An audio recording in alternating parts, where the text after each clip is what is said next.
میرے دوستو عزیزو، اب حال یہ ہے کہ 2-4 بات ہم آپ کی مان لیتے ہیں، 2-4 بات ہماری مان لیجئے. ہمارا مطالبہ اسلام کے فرائض کا ہے، آپ کا مطالبہ غیروں کے طریقوں کا ہے. 2-4 بات آپ ہماری مان لیں، 2-4 بات ہم آپ کی مان لیں، اس طرح مل جل کے زندگی گزار لیں. خدا کی قسم اس کو قرآن کی اصطلاح میں نفاق کہتے ہیں. اس کو قرآن کی اصطلاح میں نفاق کہتے ہیں. استقامت اس کو نہیں کہتے کہ میں نماز پڑھ لوں، آپ روزہ رکھ لیں، فلاں زکوٰۃ دے دے، فلاں معاملے کا اچھا ہو جاوے، فلاں کے اخلاق بہتر ہو جاوے.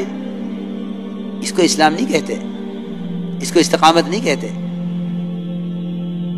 ایک مسلمان اگر ساری دنیا اس کے ایک عمل کے مقابلے میں آ جاوے تو یہ اپنی جان گوا دینا اپنی سعادت سمجھے، لیکن دین پر آنچ نہ آنے دے. اس کو استقامت کہتے ہیں. ورنہ حالات کے مطابق چلنا، اس کو استقامت سمجھنا. استقامت پورے دین پر چلنے کو کہتے ہیں. کسی ایک عمل کو پکڑ کر بیٹھ جاتے ہیں، کہتے ہیں کہ ہمیں استقامت ہے.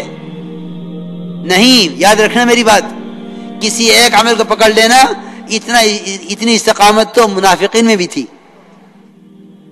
اتنی استقامت ان میں بھی تھی. استقامت اس کو نہیں کہتے. استقامت کہتے ہیں پورے دین پر چلنا حالات کے مقابلے میں. کیونکہ اللہ رب العزت نے قرآن میں منافقین کا حال بیان کیا ہے. قرآن میں منافقین کا حال بیان کیا ہے. اور یہ فرمایا ہے کہ لوگوں میں ایسے بھی لوگ ہیں جو کفر و اسلام کے بارڈر پر چلتے ہیں، نہ پورے کفر میں نہ پورے اسلام میں، کہ یہ درمیان کا راستہ بنا لو. اس راستے کا فائدہ یہ ہے کہ اگر حالات اچھے ہوں گے تو ادھر ہو جانا، حالات خراب ہوں گے تو ادھر ہو جانا. لکھا ہے مفسرین نے کہ یہ مدینہ منورہ میں آ کر رہتے تھے. اگر تجارت اور زراعت میں نقصان ہوتا تو کہتے کہ اسلام اچھا دین نہیں ہے، اور اگر نفع ہوتا تو کہتے کہ ہاں یہ دین بہت اچھا دین ہے. یاد رکھنا، دین کو دنیا کی برکات کے لیے اور دین کو اپنی دنیا کی خواہشات کو پورا کرنے کے لیے اختیار کرنا، یہ نفاق ہے، ایمان نہیں ہے. یہ نفاق ہے، ایمان نہیں ہے. دین تو اللہ کا حق ہے. وہ ہمیں بھوکا رکھے، ننگا رکھے، دنیا کی کوئی چیز ہمیں نہ ملے. کہ حدیث میں آتا ہے کہ ایک شخص پیدائش سے لے کر بڑھاپے کی آخری عمر کو پہنچ جاوے اور سجدے میں پڑا رہے، وہ اللہ کی عبادت کو قیامت میں حقیر سمجھے گا. کیونکہ عبادت اللہ کا حق ہے. کوئی معاملہ نہیں اللہ کے ساتھ کہ ہم تیری عبادت کریں گے تو ہمیں کھلائے گا. بالکل معاملہ نہیں اللہ کے ساتھ. عبادت اس کا حق ہے. وہ ننگا رکھ کر، بھوکا رکھ کر ایک شخص پیدائش سے لے کر مرنے تک اللہ کی ایسی عبادت کر لے جیسے عبادت کا حق ہے. اور اللہ اس کو دنیا میں ایک ذرے کے برابر کچھ نہ دیں. اللہ کو اس کا حق ہے. کیونکہ عبادت یہ برکتیں عبادت کا بدل نہیں ہے.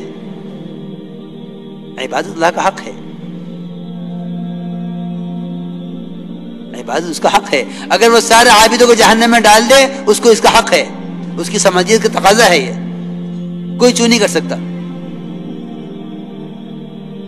یہ اس کی طرف ظلم نہیں ہوگا. ظالم تو ہم ہیں کہ ہم ایک عمل کر کے یوں سوچتے ہیں کہ اس عمل کے بعد یہ وہ تو ہوا نہیں جو میں چاہتا تھا. اس لیے میرے دوستو عزیزو، میں اس لیے عرض کر رہا ہوں کہ صبر کو، شکر کو سمجھنا چاہیے. کہ صبر تقوی کے ساتھ ہے، صبر تقوی کے ساتھ ہے.